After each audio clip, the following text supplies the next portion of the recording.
नमस्कार प्यारे बच्चों, आप सभी का स्वागत है पीडब्ल्यू के इस ऑनलाइन और भव्य मंच पर। मैं हूं सत्यम और मैं आपसे रूबरू हो रहा हूं मास्टर 30 की इस नए बैच के अंदर। प्यारे बच्चों, आज के सेशन में हम पढ़ने वाले हैं यूपी बोर्ड का जो व्याकरण वाला सेक्शन है, जहां से फिक्स नंबर आते हैं। ठीक है, आज के इस सेशन में हम उस सेशन को कवर करने वाले हैं, उस टॉपिक को कवर करने वाले हैं जहां से यूपी बोर्ड की सारी व्याकरण जो है वो हिंदी के लिए पूछी जाती है, यानी कि हिंदी व्याकरण का जो भाग है आज हम पढ़ने वाले हैं। अब भाई यहां हम अपनी बात शुरू करें, क्लास को शुरू करें, उससे पहले ना एक छोटा सा अपडेट है आपके लिए। अपडेट क्या है कि भाई व्याकरण में कुछ बदलाव भी हुए थे। क्या हुए थे? कुछ बदलाव भी हुए हैं। ठीक है, शायद जिनके बारे में आप अवगत होंगे या जो बच्चे नहीं जानते हैं तो उनको भी हम बता देते हैं कि कुछ बदलाव हुए हैं। ठीक है, आपके सिलेबस में, जहां आपके सिलेबस में शब्द के जो शब्द रचना के तत्व हैं वो तो ज्यों के त्यों हैं ही। जैसे आपको उपसर्ग प्रत्यय उपसर्ग पढ़ना है, प्रत्यय नहीं पढ़ना है। तत्सम तद्भव पर्यायवाची आपको पढ़ना है। ठीक है, समास के अंदर वो सारी चीजें हैं जैसे द्वंद्व, द्विगु, कर्मधारय, बहुव्रीहि पढ़ना है। जो चीजें ऐड ऑन हुई हैं उसके अंदर ना सबसे पहले आया है आपका वाक्य। ठीक है, वाक्य जो है वो भले ही एक नंबर के लिए पूछा जाएगा। ठीक है, पर यहां पर एक चीज याद रखना कि वाक्य दो प्रकार के होते हैं, रचना के आधार पर वाक्य और अर्थ के आधार पर वाक्य। तो यहां पर क्लियर नहीं किया गया है कि किस आधार पर वाक्य पूछा जाएगा। तो यह मान के चल रहे हैं कि दोनों चीजें, रचना के आधार पर भी पूछ सकता है और अर्थ के आधार पर भी पूछ सकता है। ठीक है, फिर इसके बाद जो एक और नई चीज एड ऑन हुई है वो हुई है वाच्य। ठीक है, वाच्य का प्रयोग भी आया है और परिवर्तन भी आया है, ये दोनों चीजें ऐड हुई हैं। और एक और चीज है पद परिचय। ठीक है, तो पद परिचय के अंदर विकारी और अविकारी, ठीक है, दोनों तरीके के पद जो हैं वो आपको जानने पड़ेंगे, आपको पढ़ना पड़ेगा। ठीक है, तो ये कुछ अपडेट थे। इसके साथ साथ देखो यहाँ पर मुहावरे और लोकोक्तियां ज्यों की त्यों रहेंगी। एक नंबर या दो नंबर के लिए वो दोनों चीजें आने वाली हैं। ठीक है, आपको एक अर्थ बताना पड़ेगा और अर्थ बता के उसका प्रयोग भी करना पड़ेगा। ठीक है, तो कुछ चीजें आपको ये कंटिन्यू करने वाली हैं। जो नई चीजें थी, जो नया अपडेट था हिंदी व्याकरण को लेकर, वो हमने आपको उससे परिचित तो करा ही दिया है। चलिए बच्चा, बढ़ाते हैं अपनी क्लास को, आगे बढ़ते हैं और व्याकरण से जुड़े कुछ प्रश्नों को हल करते हैं। तो इसी क्रम में हमारा पहला प्रश्न इस प्रकार से है, उपसर्ग का सही अर्थ है। ठीक है, यानी कि उपसर्ग की परिभाषा क्या होगी, ये चीज जो है वो हमसे पूछी जा रही है। ऑप्शन इस प्रकार से दिए गए हैं। पहला ऑप्शन है वे शब्दांश जो किसी शब्द के पीछे जुड़कर उसके अर्थ को नवीनता प्रदान कर देते हैं। ठीक है, दूसरा ऑप्शन है वे शब्दांश जो किसी शब्द के आगे जुड़कर उसके अर्थ को नवीनता प्रदान कर देते हैं। ऑप्शन नंबर सी है वे शब्द जो दो शब्दों से मिलकर बनते हैं। ठीक है, और ऑप्शन नंबर डी है उपरोक्त में से कोई नहीं। अब भाई इन चार विकल्प में से किसी एक विकल्प को चुनना है और एक विकल्प सत्य भी है। उपसर्ग क्या होते हैं? ठीक है, तो उपसर्ग कहा जाता है कि जब भी किसी शब्दांश के अंदर, ठीक है, किसी भी शब्द के अंदर कोई शब्दांश जोड़कर नया शब्द बना देता है। ठीक है, और वो शब्दांश जुड़ता कहाँ है?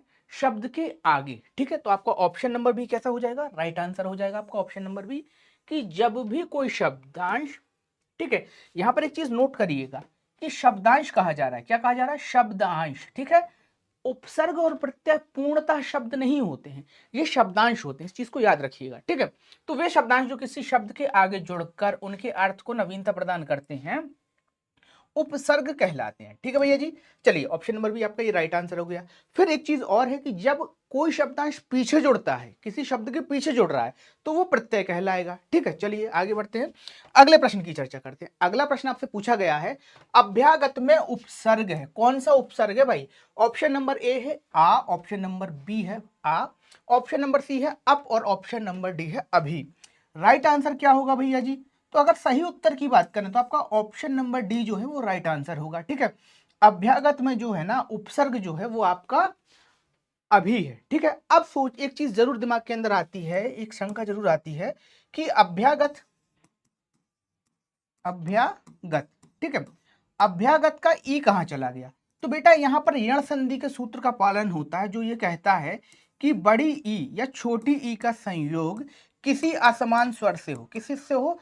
असमान स्वर से। ठीक है, ठीक, तब वहां पर जो है ना, जो वर्ण होगा, ठीक है, मतलब स्वर के पहले का जो वर्ण होगा वो आधा हो जाता है। ठीक है, तो इसी तरीके से क्या हो जाता है ये अभी धन आगत,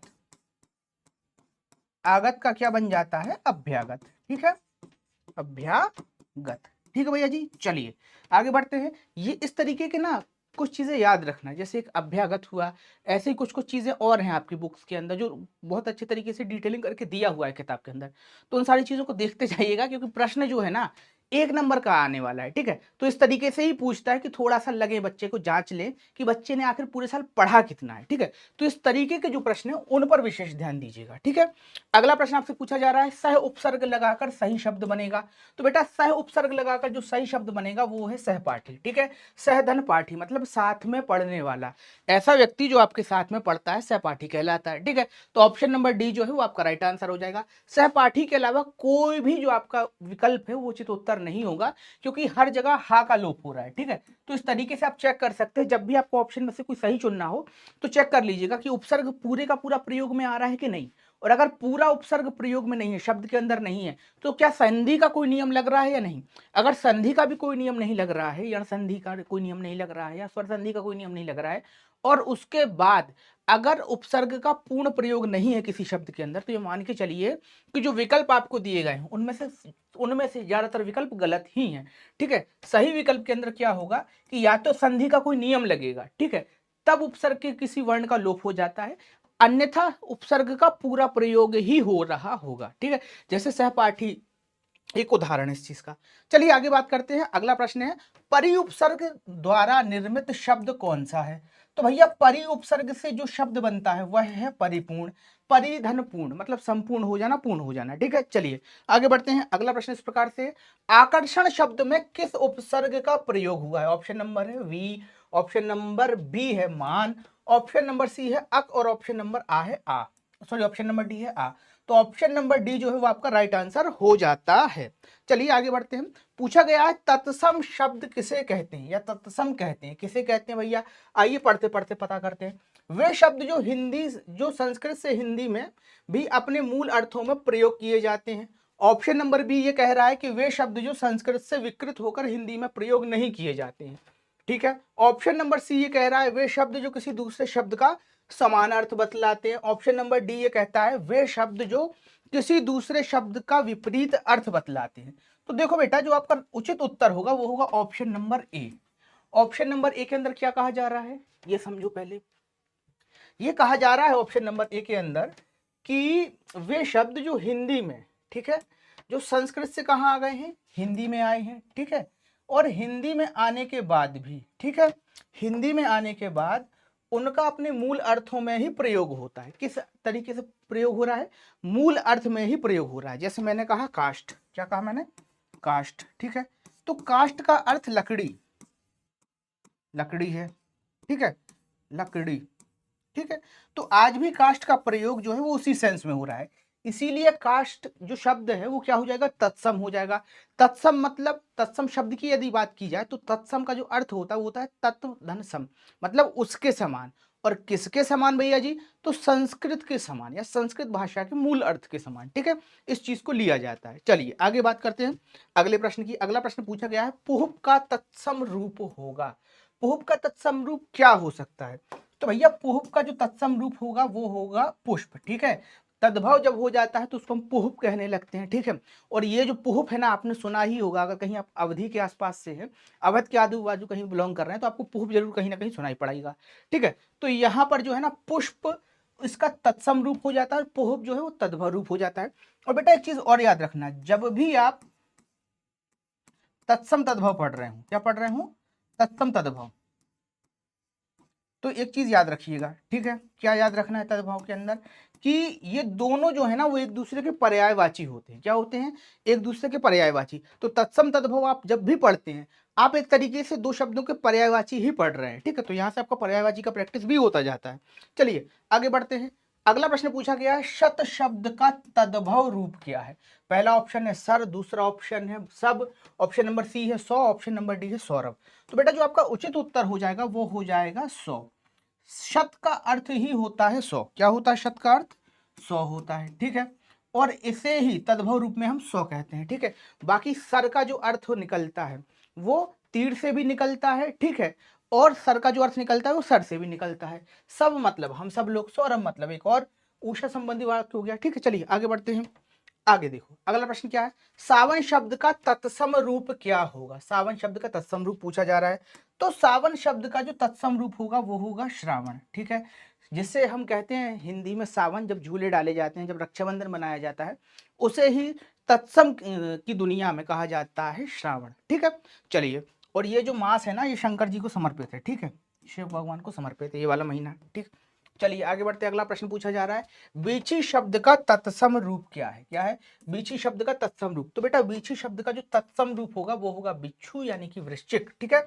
जिसे हम साधारण बोलचाल की भाषा में क्या कहते हैं, बिच्छू कहते हैं, और गांव और शुद्ध हिंदी के अंदर इसको वृश्चिक कहते हैं, ठीक है भैया जी। चलिए आगे बढ़ते हैं, अगला प्रश्न है, चाप कोदंड धनु सर सायक या सरासन किसका अर्थ है। सॉरी, एक चीज और है इसके साथ, कि चाप कोदंड धनु सरासन आदि कहलाते हैं। क्या कहलाते हैं, पहला ऑप्शन ये है तत्सम कहलाते हैं, दूसरा ऑप्शन है तद्भव कहला रहे हैं, ऑप्शन नंबर सी ये कह रहा है कि पर्यायवाची, और ऑप्शन नंबर डी है ये विलोम है।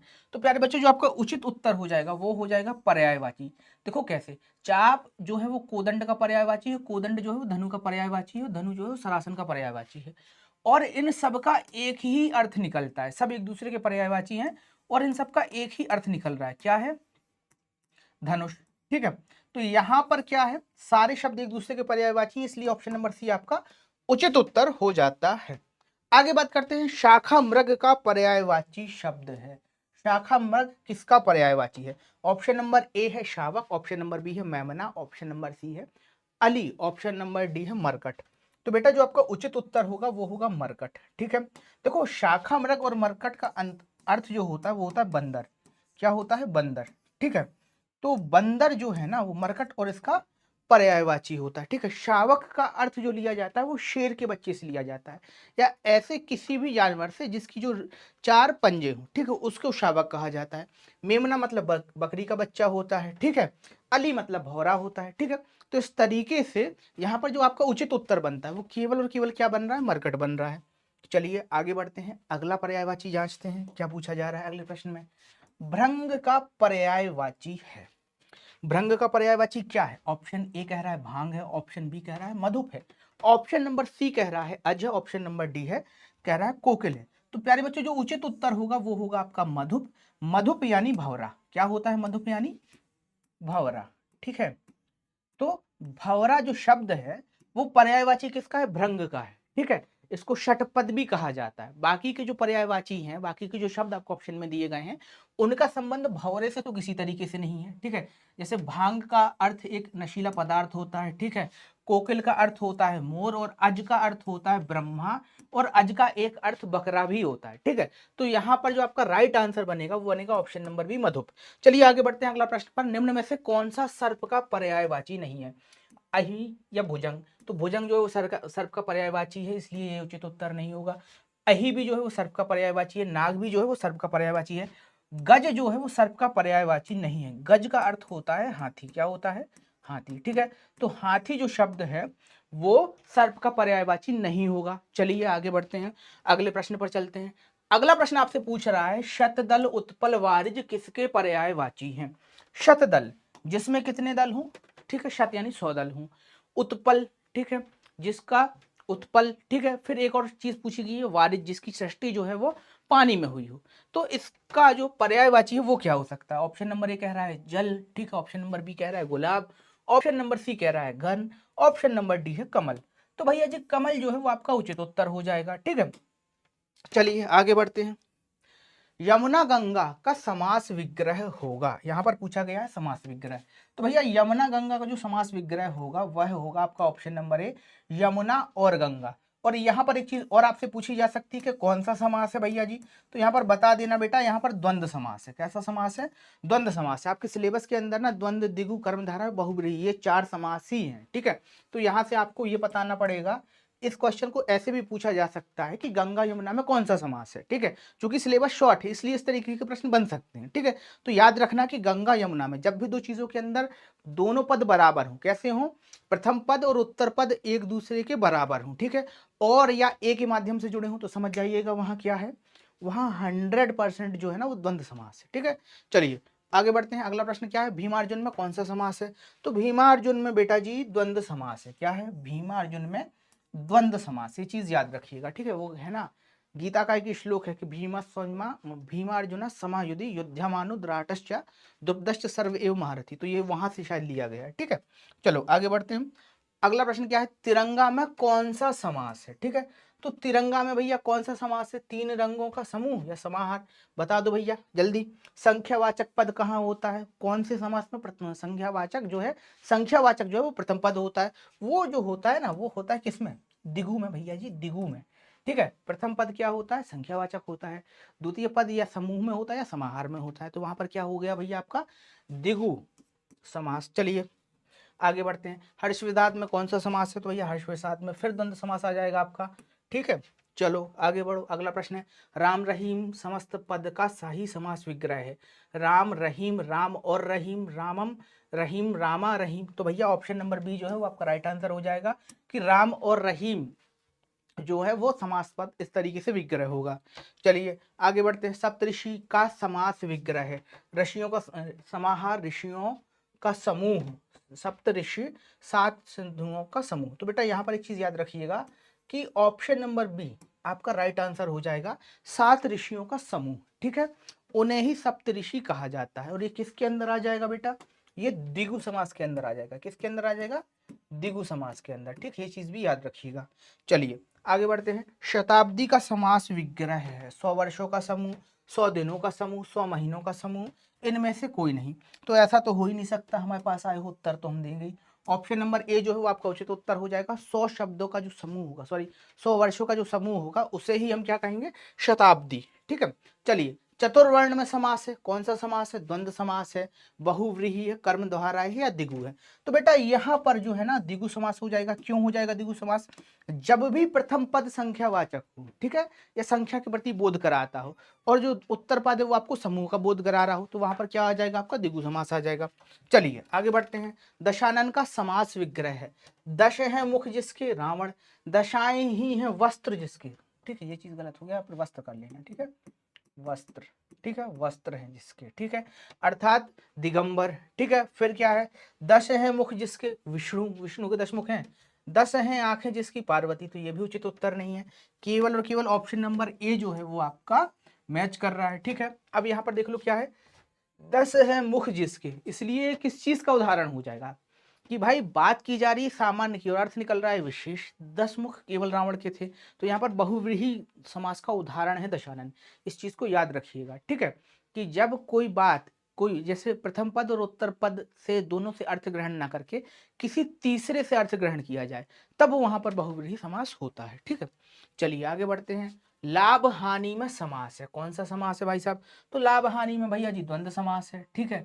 लाभ या हानि, ठीक है, जहां दोनों में से कोई एक हो, ठीक है, तो वहां पर वो हो गया। फिर देखो क्या है, सुख और दुख में समास है, तो सुख और दुख में भी बेटा आपका द्वंद्व समास है, ठीक है। फिर देखो आगे क्या है, सड़क पर धक्का लगने से वह गिर पड़ा, प्रस्तुत वाक्य का मिश्र वाक्य होगा।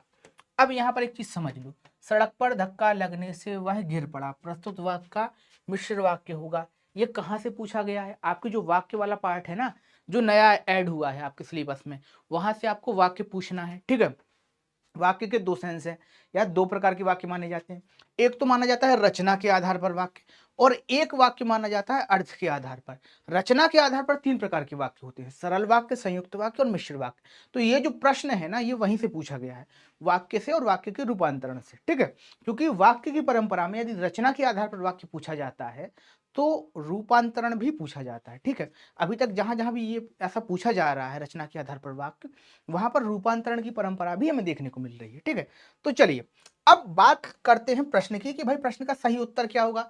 सड़क पर धक्का लगने से वह गिर पड़ा, इसका हमें क्या बनाना है, मिश्र वाक्य बनाना है। मिश्र वाक्य क्या होता है भाई, मिश्र वाक्य यानी कि वह वाक्य जो, जिस वाक्य में एक मुख्य वाक्य होगा या मुख्य उपवाक्य होगा और दूसरा उस पर आश्रित वाक्य होगा। जैसे वह सड़क पर जा रहा था इसलिए गिर पड़ा, या गिरने, या धक्का लगने से गिर पड़ा, तो ये बेटा उचित उत्तर नहीं होगा, क्योंकि यहाँ पर दोनों बातें जो हैं वो समान है, कार्य कारण का संबंध है, ठीक है।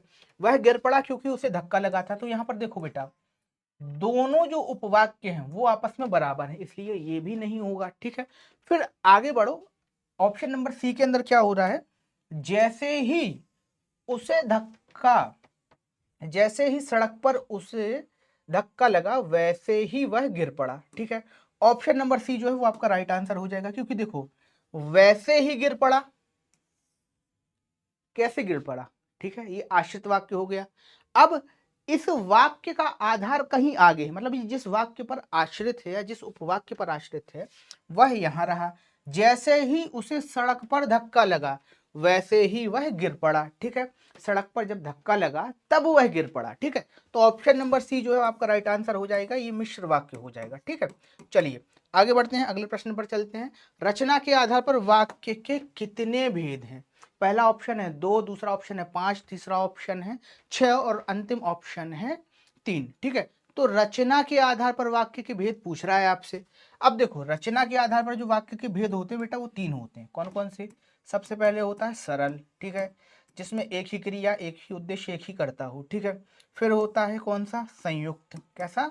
संयुक्त। ठीक है, जहां दो उपवाक्य जो हैं वो संबंध बोधक अव्ययों के माध्यम से जुड़े होते हैं। अगर सरलता से बात करें तो और, इसलिए, तथा, एवं ऐसे जो शब्द हैं ना उनके माध्यम से जुड़े होते हैं। ठीक है, और होता है फिर उसके बाद मिश्र। ठीक है, मिश्र, मिश्र वाक्य क्या होता है? इसमें एक प्रधान वाक्य होता है और उसके ऊपर एक जो है उससे जुड़ा हुआ एक उपवाक्य होगा। ठीक है, चलिए आगे बढ़ते हैं। फिर देखिए, जब देश आजाद हुआ तब संविधान बनाया गया। इसे संयुक्त वाक्य में बदला जाए तो क्या होगा? आइए ऑप्शन देखते हैं। जैसे ही देश आजाद हुआ वैसे ही संविधान बनाया गया, क्योंकि देश आजाद हुआ इसलिए संविधान बनाया गया। देश के आजाद होने पर संविधान बनाया गया, देश आजाद हुआ और संविधान बनाया गया।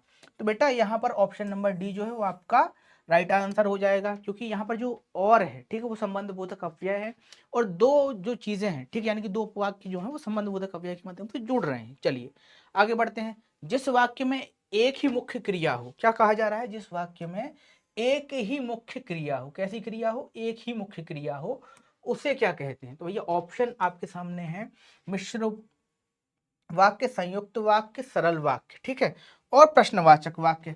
तो भैया इसका जो आंसर होगा वो होगा आपका सरल वाक्य। जिस वाक्य में एक ही क्रिया हो, ठीक है, क्रिया और एक से अधिक ना हो, वहां पर जो है ना सरल वाक्य की पुष्टि होती है। चलिए आगे बढ़ते हैं। निम्न में से कौन सा मिश्र वाक्य का उदाहरण है? मिश्र वाक्य का उदाहरण हमसे पूछा गया। ऑप्शन क्या है? जो कमाएगा वही खाएगा, वह कमाएगा और खाएगा, तो संयुक्त वाक्य का हो गया। कमाने वाला ही खाएगा, ये सरल वाक्य। मुझसे कमाया नहीं जाता, ये भाववाच्य है। तो जो कमाएगा वही खाएगा, क्योंकि खाना किस पर निर्भर कर रहा है? कमाने पर निर्भर कर रहा है। और मिश्र वाक्य की एक मोटा माटी पहचान ये भी है कि यदि कंडीशन कहीं लग रही है, क्या लग रही है? कोई कंडीशन कहीं अप्लाई हो रही है, तो फौरन समझ जाइएगा कि वहां पर मिश्र वाक्य जरूर है। ठीक है, चलिए आगे बढ़ते हैं। अगला प्रश्न इस प्रकार से है, अर्थ के आधार पर वाक्य कितने होते हैं? तो भैया अर्थ के आधार पर वाक्य जो है ना 8 प्रकार के होते हैं। विधानवाचक वाक्य होता है आपका, आज्ञावाचक वाक्य होता है, प्रश्नवाचक वाक्य होता है, ठीक है, और इसके साथ क्या बोलते हैं उसको, विस्मयादि बोधक वाक्य होता है। ठीक है, इस तरीके से 8 जो है वो अर्थ के आधार पर वाक्य के प्रकार कहे जाते हैं। ठीक है, चलिए आगे बढ़ते हैं। निम्न में से कौन सा अर्थ के आधार पर वाक्य का प्रकार नहीं? अगले प्रश्न में ये पूछा गया है। तो विस्मयादि वाचक वाक्य जो है वो अर्थ के आधार पर माना जाता है। आज्ञावाचक वाक्य भी अर्थ के आधार पर है। इच्छावाचक वाक्य भी क्या है आपका?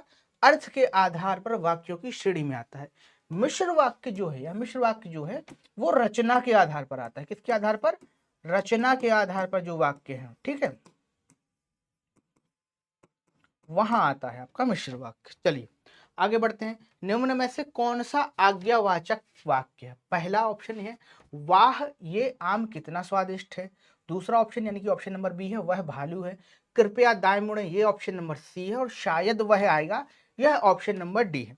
तो प्यारे बच्चों यहां पर कृपया दाएं मुड़े आपका आज्ञावाचक वाक्य है, क्योंकि जहां भी निर्देश दिया जाता है, जहां भी कुछ करने के लिए आदेश दिया जाता है, वहां पर क्या होता है आपका? आज्ञावाचक वाक्य। चलिए आगे बढ़ते हैं। वाच्यों के कितने प्रकार हैं? ठीक है, तो बेटा ये जो वाला टॉपिक है ना, वाच्य वाला टॉपिक, ठीक है, वाच्य जो है वो एक नया एडिशन है आपके सिलेबस में।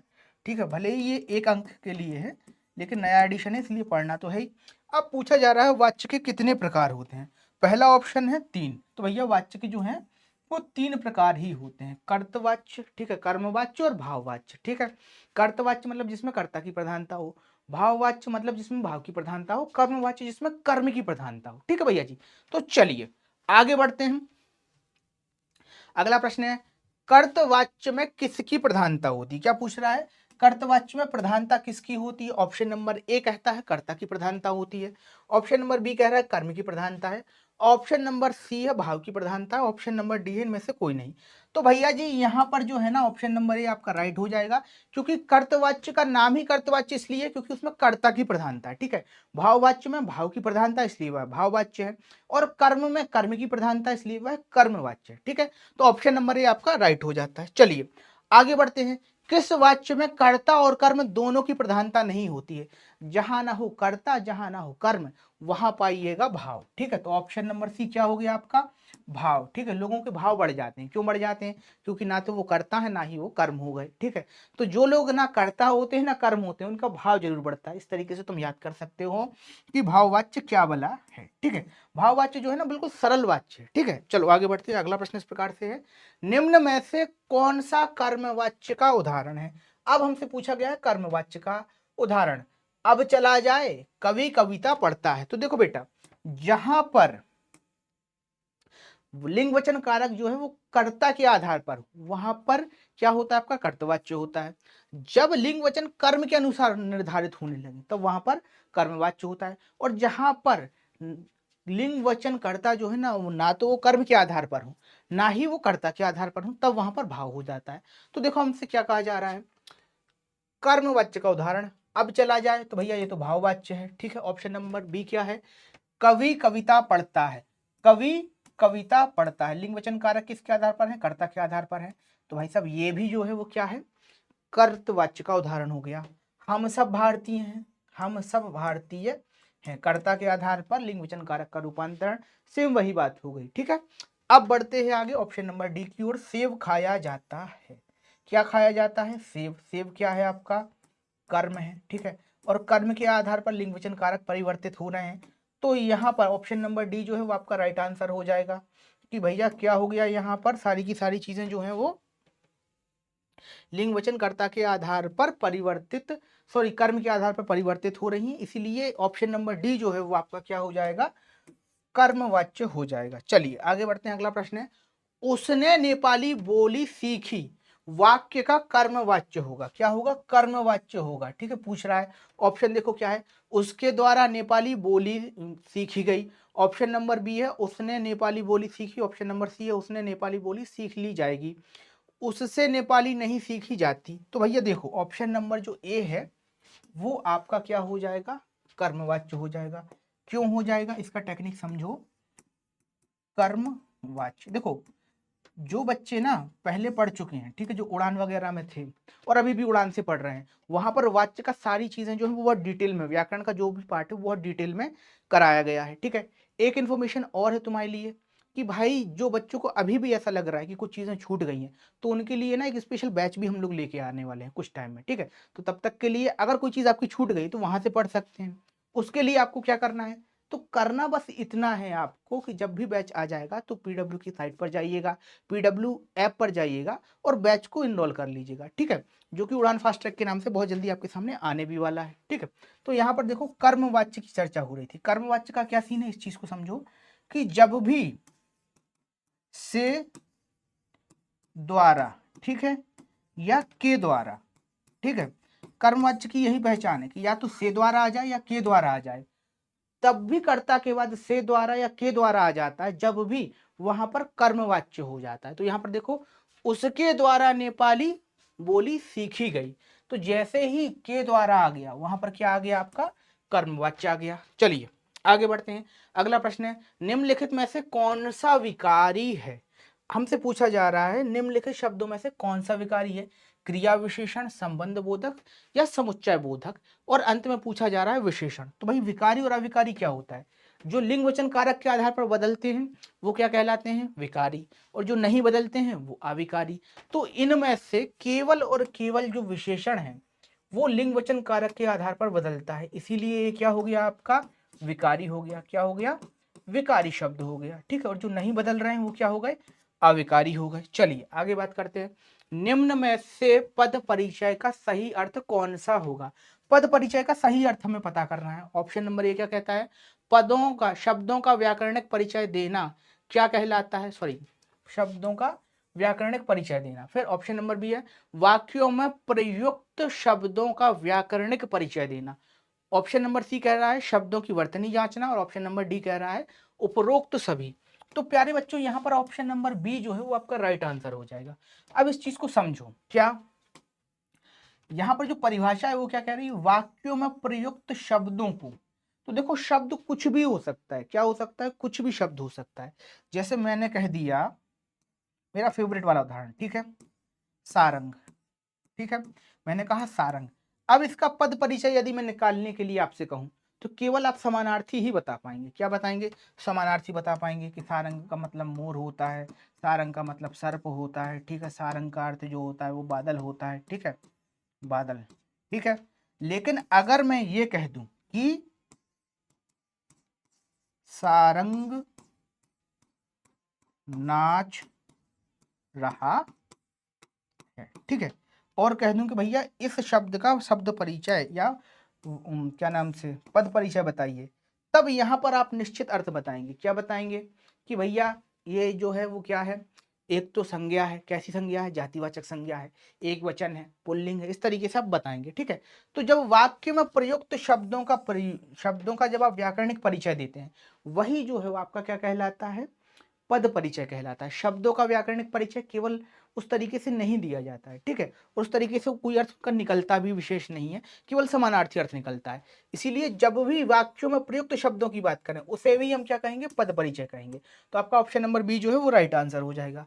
फिर देखो, जब वे कक्षा में पहुंचे सभी बच्चे शोर मचा रहे थे, रेखांकित पद का पद परिचय क्या है, पुरुषवाचक सर्वनाम है, अन्य पुरुष है, ठीक है, और पुल्लिंग है, बहुवचन है, कर्ता है, ठीक है। फिर क्या है, ऑप्शन नंबर बी क्या कह रहा है, पुरुषवाचक सर्वनाम है, प्रथम पुरुष है, ठीक है, पुल्लिंग है, बहुवचन है, कर्ता है। ऑप्शन नंबर सी क्या कहता है, पुरुषवाचक सर्वनाम है, अन्य पुरुष है, पुल्लिंग है, बहुवचन है और कर्मकारक है, ठीक है।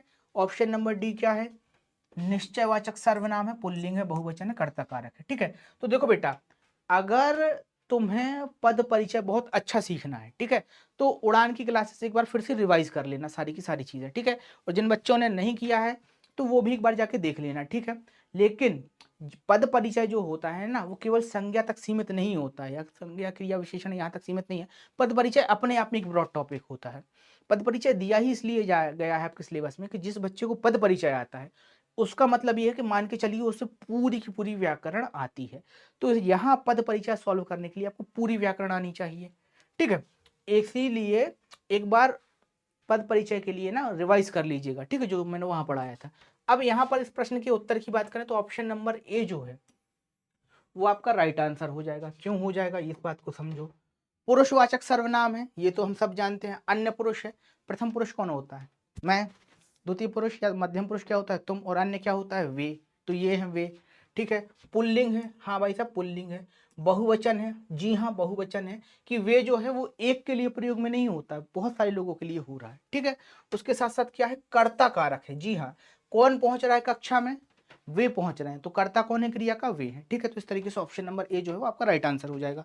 चलिए आगे बात करते हैं, वह लाल घोड़ा बहुत तेज दौड़ता है, रेखांकित पद का पद परिचय ज्ञात कीजिए। अब यहां पर एक चीज समझो कि क्या कहा जा रहा है, रेखांकित पद का पद परिचय, और रेखांकित पद कौन सा है, बहुत, ठीक है। अब रेखांकित पद कौन सा है, संज्ञा है क्या, तो देखो बहुत जो है वो संज्ञा हो सकती है क्या, तो यहाँ पर बहुत संज्ञा नहीं हो सकती। यहाँ पर एक बात समझो कि जो विशेषण की विशेषता बताए, क्या विशेषण की विशेषता बताए, ठीक है, उसे हम क्या कहते हैं, प्राविशेषण। और वह लाल घोड़ा बहुत तेज दौड़ता है, तेज दौड़ना क्या है, आपका विशेषण है। और इस तेज को भी वो कैसे दौड़ रहा है, बहुत तेज दौड़ रहा है, तो यहाँ पर क्या हो जाएगा आपका प्राविशेषण, यानी कि ऑप्शन नंबर सी जो है वो आपका राइट आंसर हो जाएगा। चलिए भैया जी आगे बात करते हैं, शेर अब जाग गया है, रेखांकित पद का पद परिचय क्या होगा, संज्ञा है, सर्वनाम है, विशेषण है या प्रविशेषण है। तो प्यारे बच्चों शेर जो है वो संज्ञावाचक वाक्य है, सॉरी संज्ञा है, क्या है, संज्ञा है। शेर जो है वो एक जातिवाचक संज्ञा है, ठीक है। इसीलिए आपका ऑप्शन नंबर ए जो है वो आपका राइट आंसर हो जाएगा, ठीक है। शेर जो है वो एक जाति को बोध कराता है, एक जाति की बोध कराता है, ठीक है। तो इस तरीके से बेटा व्याकरण के अंदर आने वाले हमने कुछ महत्वपूर्ण प्रश्नों को जाना समझा। मिलते हैं अगले सेशन में, तब तक के लिए बने रहिए पीडब्ल्यू परिवार के साथ। और अगर आपकी कोई क्वेरी है, कोई जिज्ञासा है, तो कमेंट बॉक्स आपके लिए ओपन है, फटाफट पूछ लीजिएगा। हर जिज्ञासा, हर क्वेरी का ठीक ठाक और बढ़िया अच्छे तरीके से समाधान किया जाएगा। तो मिलते हैं अगले सेशन में, तब तक के लिए बाय बाय, बने रहिए पीडब्ल्यू परिवार के साथ।